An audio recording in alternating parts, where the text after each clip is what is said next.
জামালপুরের সরিষাবাড়ীতে ইউপি সদস্যকে মারধর করা সেই যুবলীগ নেতা আল মামুনকে গ্রেফতার করেছে পুলিশ। শনিবার ভোরে তথ্য প্রযুক্তির সহায়তায় রাজধানীর ধানমন্ডি এলাকা থেকে তাকে গ্রেফতার করে সরিষাবাড়ী থানা পুলিশ।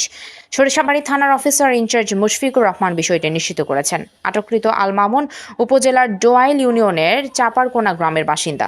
তার বিরুদ্ধে থানায় মাদক, চাঁদাবাজি, ইফটিজিং সহ একাধিক মামলা রয়েছে। সরিষাবাড়ী থানা পুলিশ সূত্রে জানা যায়, গত 15 মে দুপুরে উপজেলার ডোয়াইল ইউনিয়ন পরিষদের সচিবের কক্ষে দলবল নিয়ে ঢোকেন মামুন।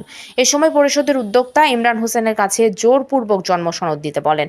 জন্মসনদ দিতে দেরি হয় ইমরানকে গালিগালাজ করে। মামুনের এই ধরনের কর্মকাণ্ডের জন্য ইউপি সদস্য রেজাউল করিম প্রতিবাদ করলে কিল ঘুষি মেরে আহত করে ওই যুবলীগ নেতা।